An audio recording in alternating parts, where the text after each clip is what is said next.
श्री गणेशाय नमः। ओम श्री लक्ष्मी नारायण नमः। उमा महेश्वराय नमः। जय जय श्री राधे श्याम नमः। धर्मराज युधिष्ठिर जी कहने लगे, हे श्री कृष्ण, वैशाख मास के शुक्ल पक्ष की एकादशी का क्या नाम है तथा उसकी क्या कथा है, इस व्रत की क्या विधि है, सो सब विस्तार पूर्वक कहिए। भगवान श्री कृष्ण जी कहने लगे, हे धर्मराज, मैं आपसे एक कथा कहता हूँ जिसको महर्षि वशिष्ठ जी ने श्री रामचंद्र जी से कहा था। एक समय श्री रामचंद्र जी बोले, हे गुरुदेव, कोई ऐसा व्रत बतलाइए जिससे समस्त पाप और दुख नाश को प्राप्त हो जाए। मैंने सीता जी के वियोग में बहुत से दुख भोगे हैं, अतः आप कोई व्रत बतलाइए। महर्षि वशिष्ठ जी बोले, हे राम, आपने बहुत सुंदर प्रश्न किया है। आपकी बुद्धि अत्यंत शुद्ध और पवित्र है। यद्यपि आपके नाम का स्मरण करने से ही मनुष्य पवित्र और शुद्ध हो जाता है, तो भी आपका यह प्रश्न लोकहित के लिए बहुत ही सुंदर है।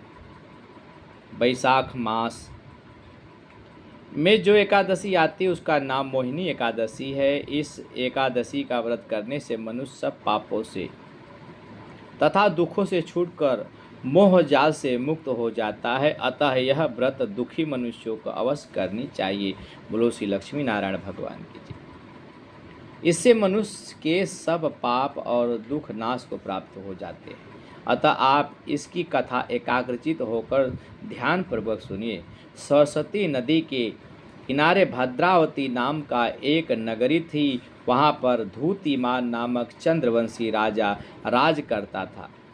इसी नगरी में धन धान से पूर्णवान धनपाल नामक एक वैश्य भी रहता था।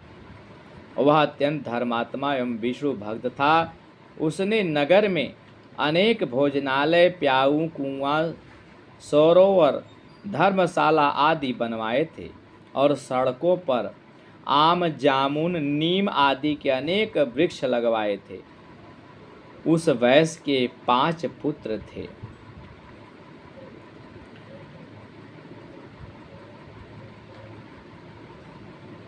जो इस प्रकार हैं: सुमना, सद्बुद्धि, मेधावी, सुकृति और धृष्ट बुद्धि।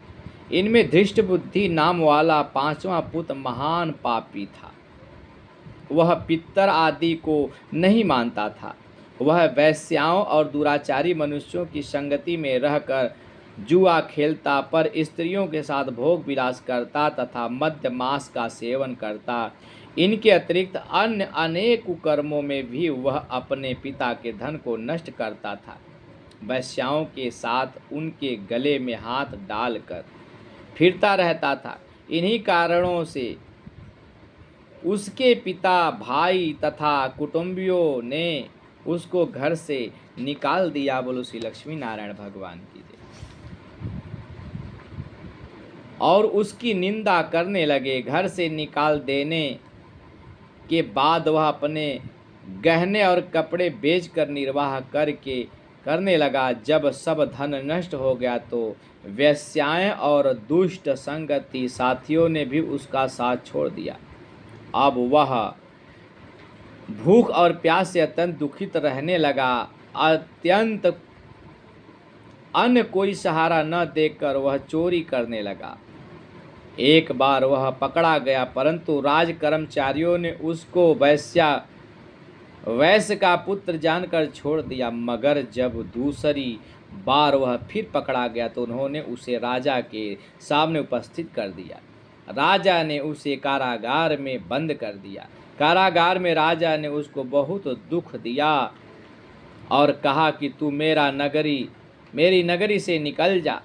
वह नगरी से निकलकर वन में चला गया और वन में पशु पक्षियों को मारकर अपने खाने का प्रबंध करने लगा। कुछ समय के पश्चात वह बहेलिया बन गया और धनुष बाण लेकर पशु पक्षियों को मार मार कर खाने लगा। एक दिन वह भूख और प्यास से दुखित होकर खाने की खोज में फिर रहा था कि कौटिल्य ऋषि के आश्रम पर पहुंच गया। उस समय वैशाख मास था और कौटिल्य ऋषि गंगा स्नान करके आ रहे थे। उनके भीगे वस्त्रों के छींटे पड़ने से उसको कुछ सद्बुद्धि और प्राप्त हुई और वह मुनि के सामने हाथ जोड़कर कहने लगा, हे मुनि, मैंने अपने जीवन में बहुत पाप किए हैं और बिना धन का उपाय बतलाइए। उसके 3 वचन सुनकर ऋषि कहने लगे कि ध्यान देकर सुनो, तुम वैशाख मास शुक्ल पक्ष एकादशी का व्रत करो। इस एकादशी का नाम मोहिनी है और इससे तुम्हारे सब पाप नष्ट हो जाएंगे। मुनि के वचन सुनकर वह अत्यंत प्रसन्न हुआ और उनके द्वारा बताई गई विधि के अनुसार उसने मोहिनी एकादशी का व्रत किया। हे राम, इस व्रत के प्रभाव से उसके सब पाप नष्ट हो गए और अंत में वह गरुड़ पर चढ़कर विष्णु लोक को गया। इस व्रत से मोह आदि सब दोष नष्ट हो जाते हैं। संसार में इस व्रत से श्रेष्ठ अन्य कोई व्रत नहीं है। इसके महात्म को पढ़ने अथवा सुनने से 1000 गौ का दान का फल मिलता है।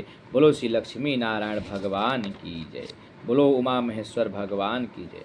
बोलो श्री राई दामोदर भगवान की जय। जय जय श्री राधे श्याम।